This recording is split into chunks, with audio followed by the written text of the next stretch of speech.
Hey, good morning, friends. Welcome to The Bright Side. I am Pharmacist Ben. Thanks for joining us. 844-236-6010 is our number. 844-236-6010. If you have questions, comments, success stories you'd like to share, or if you need help with a health challenge, 844-236-6010 is our number. If you want to purchase longevity products, go to brightsideben.com, pharmacistben.com, or criticalhealthnews.com. And if you want to sign up to join the Brightside Ben team and start a home-based business, we'd love to have you aboard at brightsideben.com, pharmacistben.com, and criticalhealthnews.com. You'll find a Join the Team link that you can click on for a one-time fee. You can start a longevity business, start a home-based business, and help change the world at the fundamental level of health and nutrition. Or you can also call 866-735-2470. If you want more info, you can also call 866-735-2470 to purchase longevity products. brightsideben.com, pharmacistben.com, and criticalhealthnews.com for longevity products, as well as a Join the Team link, and 866-735-2470 if you want to talk to a real live person. Our number 844-236-6010. We're going to talk to Abby Wallach at the bottom of the hour. Abby is an entrepreneur in the skin health business. She's got a podcast, Beauty is Your Business. We're going to talk about the beauty business with Abby Wallach. I've been chatting with Abby now for a few weeks. She's been using our truth treatments, and she knows what she's talking about when it comes to the beauty business. She's going to give us another angle at beauty. The angle I take involves health and involves formulations. Abby is on the business side. We're going to talk about the beauty of business with Abby Wallach at the bottom of the hour, and we'll get your calls. Next segment, 844-236-6010 is our number. So we have been talking about the shrooms, funguses, yeast, the fungal kingdom, which is made up of the molds and the mildews and the yeasts and the mushrooms. When we think about fungus from a healthcare perspective, it's not necessarily in a good way, and this is a vestige of Dr. William Crook's seminal work, which came out in the 1980s, the Yeast Connection. Dr. Crook himself got his information, or started to understand the importance of yeast, from another guy, Dr. Orion Truss, C. Orion Truss, who was really the first guy to articulate this idea that many chronic diseases may be the result of yeast. It was called the yeast hypothesis, and he wrote a couple books back in the late 1970s, The Missing Diagnosis Part 1 and The Missing Diagnosis Part 2. You can still get these books on Amazon, and they are, I got to tell you, they're pretty interesting. His hypothesis is definitely interesting. I believe personally that there is a correlation to fungus, and there may be fungal infections that are involved in a lot of chronic diseases. I'm not so sure about the idea of causality. As we've said, correlation is not causality. Just because two things are correlated doesn't imply that there's a causal relationship, but who knows? We don't really know. Maybe it is. According to Dr. Truss, the fact that yeast are universally present in the human body accounts for modern medicine's, quote, neglect in attempting to relate yeast to serious disease, unquote. That's a direct quote from the book, The Missing Diagnosis Part 1. Truss is referring, when he talks about yeast, to Candida albicans. Albicans means white, and Candida infections tend to leave a white kind of topical coating on the tongue or the mouth.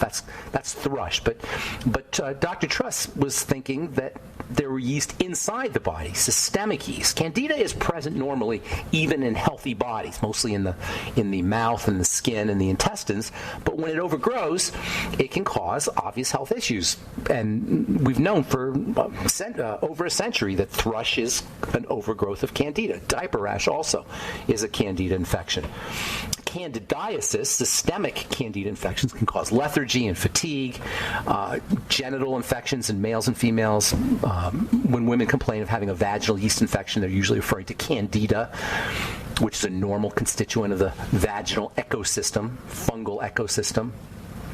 Yes, there is a fungal ecosystem, a vaginal fungal ecosystem, and under conditions of imbalance in acid levels and pH levels, when the vaginal secretions become alkaline, Candida can overgrow. Under normal conditions, the vaginal secretions are balanced with lactic acid, which is produced from a bacteria called lactobacillus, which lives ordinarily in the female reproductive system. But when the vaginal pH is too alkaline, It's usually normal. Usually vaginal pH is around 4.0 or so. But when it becomes alkaline, candida can overgrow. That's why women will use boric acid suppositories or vinegar douches. These are recommended for vaginal yeast infections because they restore the pH back to where it needs to be. Probiotics suppositories are sometimes used because those also can restore pH by restoring a healthy bacteria-fungal balance.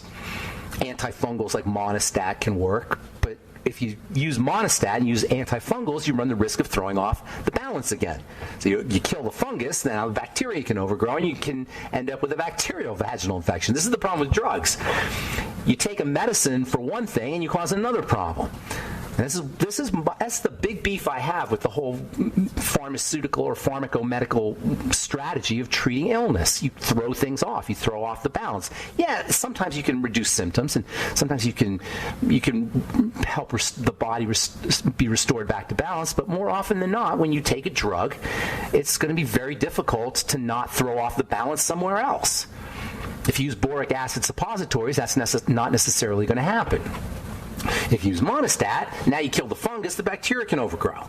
You can detect a bacterial infection. By the way, bacterial vaginal infections are different from fungal vaginal infections. So you got to know what you're dealing with. If you have a bacterial infection, but you treat it like a fungal infection, you're going to make matters worse. You can detect a bacterial vaginal infection by an odor, a fish-like odor. Sometimes a thin gray discharge, grayish, whitish discharge. Yeast infections, fungal infections, will cause exterior redness and inflammation, and there won't be an odor, and there'll be a thicker discharge. So you got to know what you're dealing with. If you're going to treat a vaginal infection, you can make matters worse if you treat it the wrong way. Anyway, Dr. Truss was of the opinion that chronic diseases that involved inflammation were the result of an immune response to to damaged tissue. What causes the damaged tissue? It's some kind of immune stimulant, and he thought that might be candida. So candida damaged the tissues. There's an immune response to the damaged tissues. You get inflammation, and that's what Dr. Truss thought was the cause of chronic diseases. According to Dr. Truss, in his book, The Missing Diagnosis, revolutionary. At the time, it was revolutionary. He wrote it in the early 1980s. Everyone has yeast in their body, most of which, or at least a lot of them, are candida. Candida it forms the largest species, if you will. I think it's a species of yeast in the body.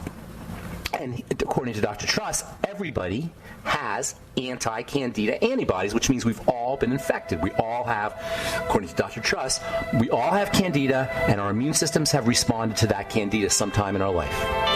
All right. I am Pharmacist Ben. 844-236-6010 is our number. Line's open for you. We'll be talking to Abby Wallach at the bottom of the hour.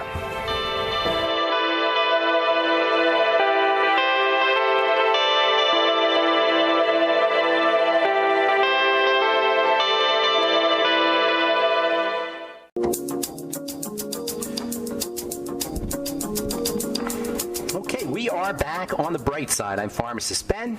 844-236-6010 is our number. Hang tight if you're on hold. We'll get to you momentarily. Abby Wallach will be with us at the bottom of the hour. No relation to Dr. Wallach, by the way. Abby Wallach is in the beauty business.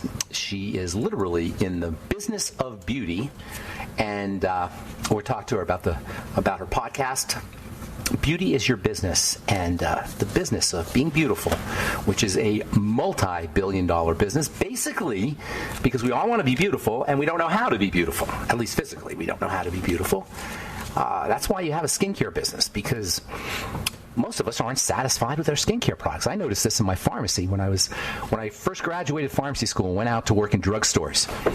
I had a background in creating skincare products. I worked for the Blistex Corporation. I got my internship hours in the Blistex lab. Well, my colleagues in pharmacy school were getting their internship hours. Every pharmacy student needs to have internship hours in the drugstore.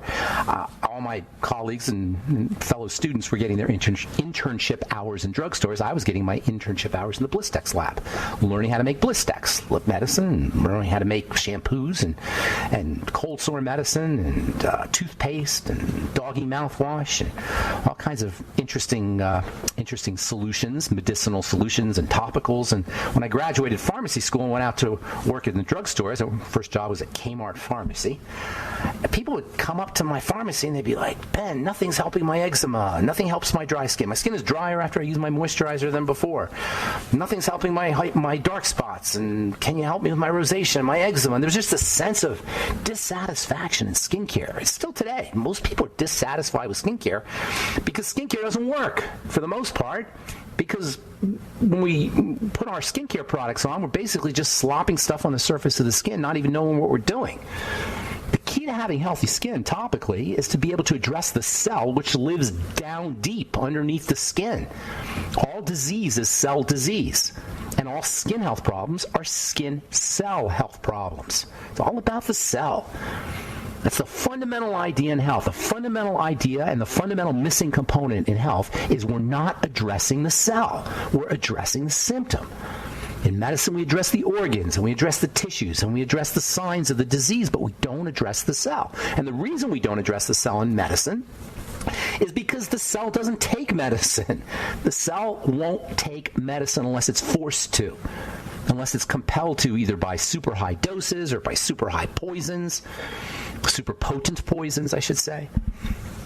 To address the cell, you don't need medicine. You need nutrients. You need a clean environment. You need oxygen. That's all a cell needs. Oxygen, nutrition, and a clean place to do its work. In case of topical or skin health problems, it's the same thing. You can't really put oxygen on the skin topically. You can't really detoxify skin cells topically, but you sure can drive in nutrients. That's why my True Skin Health products feature high concentrations of nutrients. All my formulations, whether I'm formulating a prescription product or formulating for another company or formulating my True Skin Health products, they always have high doses of nutrients that skin cells respond to. And there's not a lot of nutrients either that skin cells respond to topically. It's basically vitamin A in its retinol form, or retinoic acid form if you want a prescription, and it's vitamin C in its fat-soluble form, and then to a lesser extent electrolytes like fulvic electrolytes. This is what True Treatments is all about. This is what True Skin Health is all about. Anyway, Abby Wallach will be with us at the bottom of the hour, and we'll get your calls here in just a sec. 844-236-6010. I want to read this real quick, and then we'll get your call, so hang on. From the Journal of the American Geriatric Society, older adults prescribed unneeded medicines. Most older adults are taking multiple medications for common age-related illnesses, and often these medicines have, get ready for this, mental side effects. A recent report published in the Journal of the American Geriatric Society showed that people are being prescribed twice as many medicines as they need, folks. If you are taking care of an older person, if you are an older person, and you are on multiple medications, one of the simplest, easiest, and fastest ways to improve your health and your longevity as well, and your mental functioning, your cognitive functioning, is to reduce your medications. Personally, and I can't tell you this, but I would say get off of them. But that's between you and your doctor. But at least reduce them. Take the lowest dose possible. And if you're on medications for other medications, you may find that when you lower your dose, you don't have to take the medications for the side effects of the first medications. If you want one single thing, folks, if you are older, you're taking care of an older person, and you want one single thing to improve your health and longevity, reduce your prescription medication and your OTC, your over-the-counter medication as well. All right, 844-236-6010. Let's go to our friend, Truth Raider. Long time no talk to, Truth Raider. Let's get you on here. All right, click this on real quick. What's up, Carl, the Truth Raider? Long time no talk to. Good morning and Happy New Year. Happy Inauguration Day. Let's talk about the vaccine. Okay. Good deal. What do you want to know about? What's your take, Carl, the Truth Raider? Did you get vaccinated? I don't know. No. Never will. Never have. You're a smart man. You're a smart man. Do you have friends who are lining up or waiting in line to get the vaccine? I do. Gee, I don't. I don't know anybody yet. Some people will, as far as I know. I said, well, okay. Let me know. We're going to talk to Judy. We're going to talk to Judy Mikovits again on Friday. By the way, Dr. Mikovits will be on. Okay. This is not supposed to contain any type of a any virus, a dead or attenuated virus, is supposed to have some type of a system in it where it tricks your immune system to fighting or building up and fighting against whatever's there. Carl, do you remember the commercial? Do you remember this commercial? It's not nice to fool Mother Nature. Do you remember that? Do you remember that? It's not nice to trick the immune system. It's not nice to trick the body. You don't want to play tricks on your own body. That is just that alone. Just that alone tells you the problem there. And you're right, it does. It tricks the body. It gives it. And let me say this real quick. There is this numbskull doctor that I've been seeing on Facebook named Zog. Do you know who this guy is? Yeah. Just a total numbskull. Yeah. And I was listening to him yesterday talking about how, it doesn't change your DNA. It doesn't change your, anybody who's saying that it changes your DNA, they're lying to you. Well, it doesn't change your DNA. It changes your RNA, okay? That's fine. But you don't want to be messing around with your RNA. You don't want to be messing around with your genetics. That's crazy. Right. What if it has a side effect where it shuts down your ability to fight off any other illness that comes along? Nobody knows. Here's your question's well taken, Carl. Nobody knows nothing about nothing with the vaccine. I was talking to a guy. Somebody called me yesterday. Just random. I got a random call yesterday from a guy who wanted to know what I thought about the vaccine. I said, I don't necessarily want to be convincing anybody what to do, but the point is we don't know. We're the first people to get this vaccine are the test. Do you want to be a test? Does anybody out there want to be a test, really, for a vaccine? Maybe it's the best thing in the world, and it's this miracle thing that's going to change our immune system for the better, and it's going to be all wonderful. But we don't know, and I doubt that's going to happen. The bottom line is we don't know, and anybody who voluntarily gets this vaccine is volunteering to be a test. And I don't think that's a great idea, and I certainly don't want to volunteer to be a test. Thank you, Carl. Appreciate you bringing that up. Have a beautiful day, buddy. Take care, man. All right, Abby Wallach coming up in our next segment. We're going to talk about the business of beauty.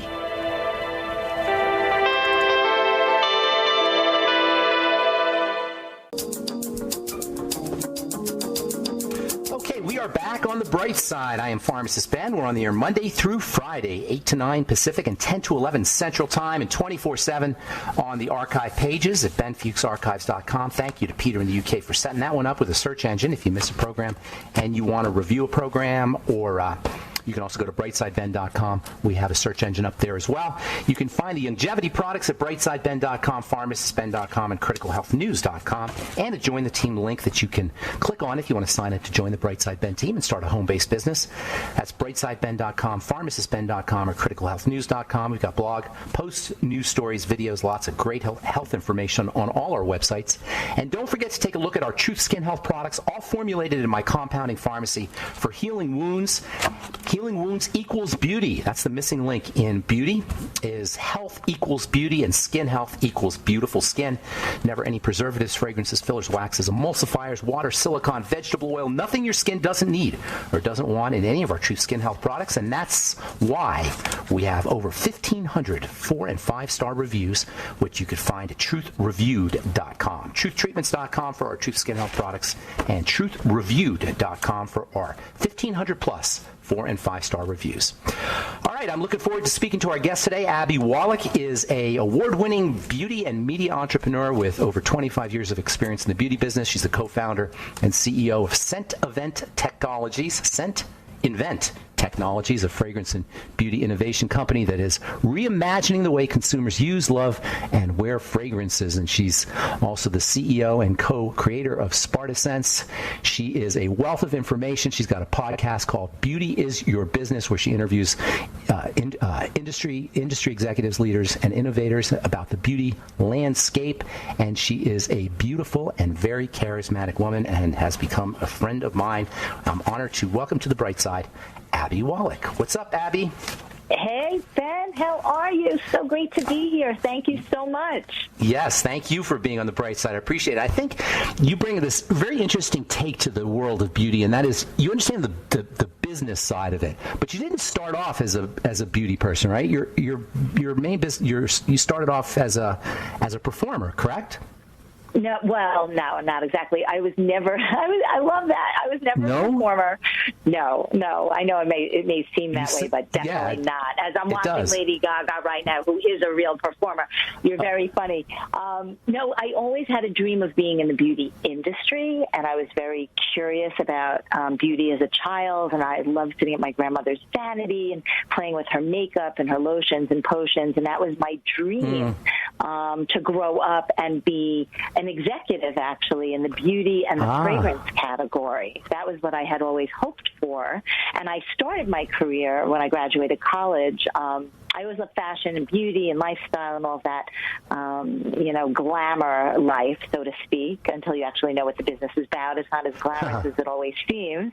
But I fell in love with beauty and fashion, and when I graduated college, I was looking for a job in that area. So I used to pound up and down the street on Madison Avenue and look for opportunities in PR and marketing, and I ended up in a small PR firm. In the beauty and fashion space, and my clients were like Procter & Gamble, the Beauty Care Council, and Oil of Olay, some of the biggest names, Calcaflor, which was a fragrance we launched at Bergdorf Goodman back then. So that was my dream job, and I had hoped to stay in that, but I actually took a segue into entertainment because I couldn't get the job I had always wanted in beauty and fashion, which was to be the head of special events or live events in a big company like a Estee Lauder, L'Oreal, Clarins, one of those very awesome beauty,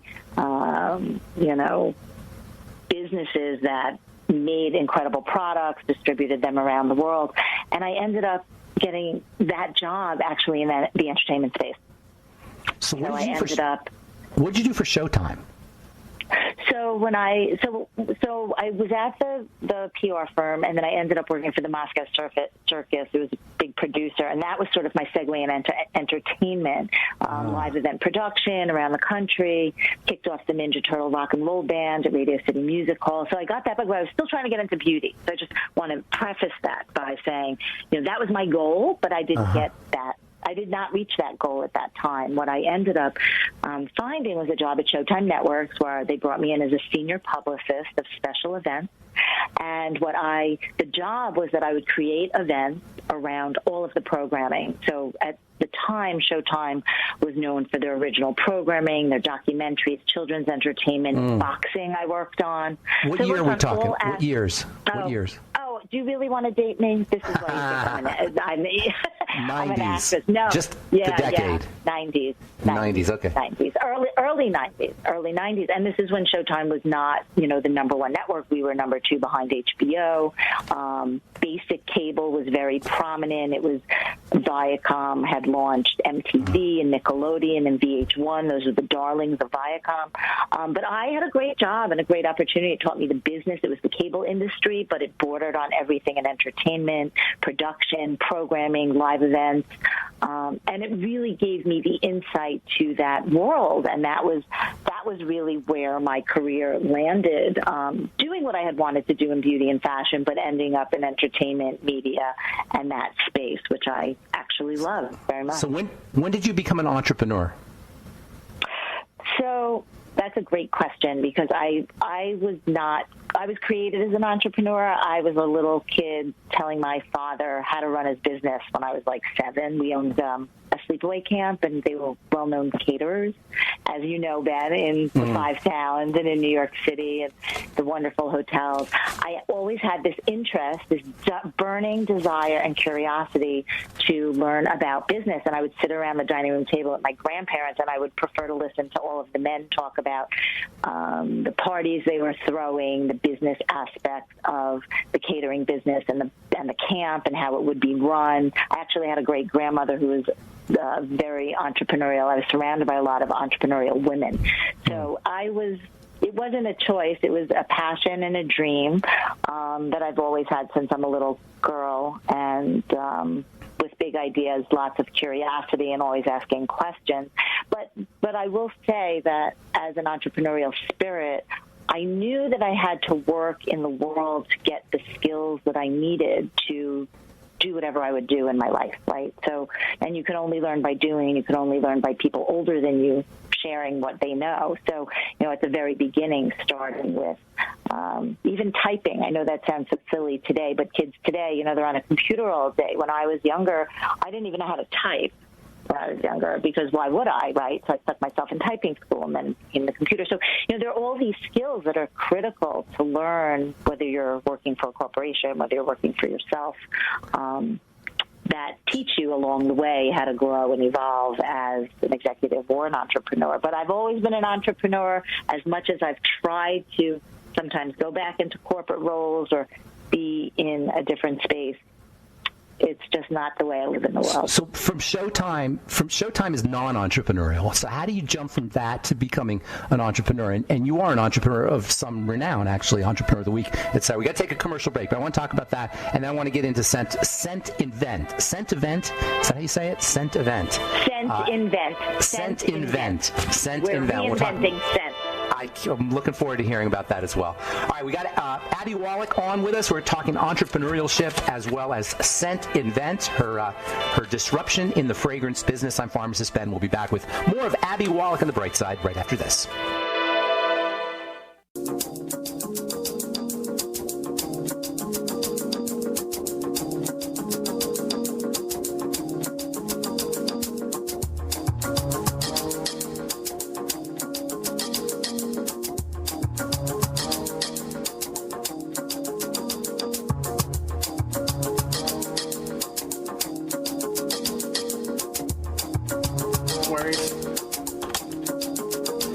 Okay, we are back on the bright side. I'm Pharmacist Ben. We're talking to Abby Wallach, business entrepreneur. And hi, Abby. I just want to give you a little plug here. Your podcast, Beauty is Your Business, and you got all kinds of cool guests on here. And you've got an interesting take on the business of beauty, which a lot of folks don't really understand how much goes into the business side of beauty and the business side of being beautiful. So tell us a little bit about how you segged from being a worker bee, I guess, at Showtime, into being an entrepreneur and having your own business. Yeah, so that's a great question. So just to take you back on the journey, I ended up going out to Hollywood and working for the Nederlanders. So I was around, a lot of very beautiful, cool people and working in entertainment. But I always had this burning desire, as I shared earlier, to be in the beauty industry. So when I left Showtime and the Nederlanders, I saw an opportunity to start developing my own TV shows. And the very first show that I created with my partner at the time, Melissa Fedor, she was an InStyle magazine beauty editor. It was a makeover show. And the makeover show was called Personal Style, and it was how to make over any aspect of your life. And basically what we did was we created the first makeover show that you could put on the Internet. And I worked with all of these amazing, amazing celebrity experts, from Frederick Fekkai to Bobby Brown to Olivia Shantagai, through Melissa's deep connections in the space. And the idea was that we would put this show on the Internet, we would do makeovers, and then you could click to buy every product and service that the experts would talk about. And this is way back early 2000. So that was a business that I launched, never really took off. And then fast forward a few years later, I launched a brand on the Internet called Beautiful Stranger, which was where we would go out on the street, literally style stalk strangers, ask them everything they were using, wearing, and loving, and then make them shoppable through a little video. This is very early on. Any true entrepreneurial venture, any innovation usually takes 7 to 10 years to get to market. And then that's when the work begins. So it's a process. But through that process, I worked with everybody in beauty and fashion and lifestyle, and all the designers and CEOs. And it just was like the culmination of all those years of wanting to be back in beauty and fashion. That was sort of the dream that I had had. And then fast forward, did that for many, many, many years, was an early pioneer in digital media, figuring out how to get content on the Internet, how to make it shoppable, how to turn an idea into a reality, and how to build it and scale it to millions and millions of eyeballs through distribution on the Internet. So that was a business that I ran for a long time. It was self-funded, then we had investors. The beauty of that business was that we worked with all of these incredible people, which gave me deeper insight into the industry and the idea of wanting to actually have my own brand and have my own business. So that was sort of the segue. And then I had met another woman through business who was at Clarins and Prada, Lancome. We always wanted to work together. Oh, and by the way, Ben, I'm married to a plastic surgeon. So on the flip side, I am very deep in the beauty industry on so many levels, scientifically, academically, because of who he is, what he shares with me. He's the real deal in plastic surgery, Stephen Wallach. He's amazing. You can check him out. He publishes. He has an office in New York City. But so it's all around me, which is very interesting, which is rare, right? So it's in my home, it's in my work life, it's in my personal life on different levels, and there's different layers. But I always had that dream of having product, making a product, and I loved fragrance. I love fragrance so much that my entire life people would ask me what I love. So that's perfect. I mean, they would ask me what fragrance I was wearing. They would always stop me. So what's the invention? What's the disruption? What sense of Scent Invent, and why is it a disruption?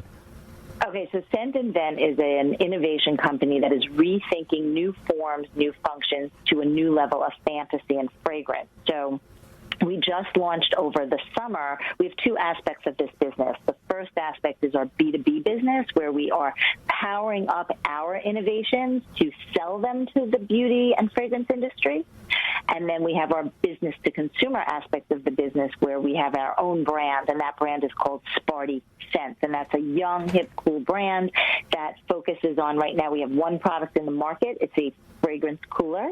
We have 3 scents. We have our Dance Sparty, our Love Sparty, and our Spring Sparty. And basically what we're doing with that brand is we're building content and community around commerce to disrupt the future of fragrance for that next generation. So everything we do is alcohol-free, no parabens, no phthalates. It's clean. It's not natural, but it's clean. There's no oil. So we've really created this new form of fragrance that speaks to that next generation, while we're also powering up our B2B business, where we will be selling our innovations to the industry with our partner, Worldwide Packaging Beauty. So we have a licensing deal where they will be selling and powering up all of those amazing fragrances that the world loves to come in our new innovations. So it's a very interesting business model. It's something that we've been working on for about 7-8 years, and now it's starting to move to market and come to fruition. So it's very, very exciting. What entrepreneurial skills that you've accumulated did you bring to bear to start this? Tell us some of the things that you learned as an entrepreneur for the past couple of decades that you brought to bear to develop to grow Scent Invent. You know, that's such a good question, because when you really are an entrepreneur, first of all, you're usually doing it on your own finances. So you have to be extremely nimble. You have to be really quick to pivot if things aren't going the way you hope. You have to do your due diligence like nobody's business, because you're on the hook for everything, right? You really have to surround yourself with the right partners, the right team, the right people, the right advisors. I have the most amazing board of advisors from the industry, just really top of the line. And I think that, doing that, I mean, I can tell you who they are, like Pamela Baxter, who was president of LVMH, Christian Dior Couture, Kathy O'Brien, who was at Lauder for years. These are people we work with? These are people who are involved with These are people who are on my advisory board. So they're amazing experts, and they know this business so well, right? So you surround yourself with people who know more than you. Debbie Merther, she was the executive vice president at Macy's Fragrance, and Wendy Gottfried. These are people who advise you. These are people who advise you. Yeah, these are people who advise me. These people are in my everyday life, and they're all women. They're amazing. Wow. And Wendy Gottfried, who was like the vice president of Saks, like fashion, fragrance. I mean, and then my partner, Caroline, who's fantastic and has a whole skincare background and worked at Clarins and Prada and Lancome. So, being an entrepreneur, it takes a village, right? It takes a village to do anything. It's never about one person. It's about a team. It's about a vision. I'm the leader of the team. Like, I make it happen. It's my but you voice can't do it alone. there. No, absolutely not. And then agree. you need, in this business, you need your R&D team. Yeah. Because that's product development, and you need your marketing. I mean, it always starts with the vision, right? The vision, the strategic mission, and where it's going to go. But again, it's always about the people that you can get. My gift is to be able to take the best of everything and serve it out to the world. That's what I do. I'm an executive producer. That's great. I love it. You're an executive producer for your business. We're going to run out of time, but I want to ask you this because this is really important. I'm an entrepreneur myself, as you know.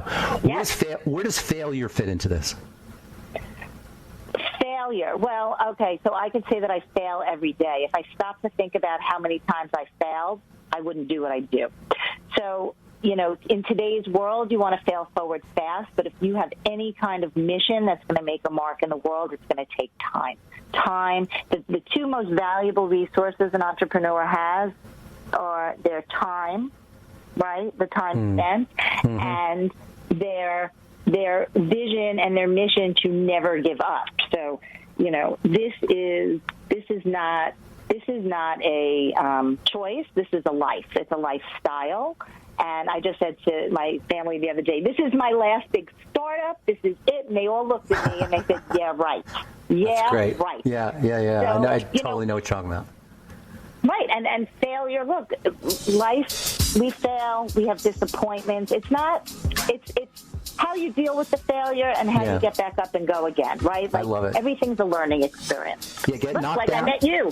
That's great. Knock down twice, get up 3 times, as they say. Yes. I love it. Yes. That's awesome. Absolutely. Abby, thank you so much. I had so much more I want to talk to you about. The podcast is Beauty is Your Business, website abbywallach.com, and her disruption in the fragrance business, Scent Invent. Thanks for being on the bright side, Abby. Hey, will you hang on the line? I want to talk to you real quick.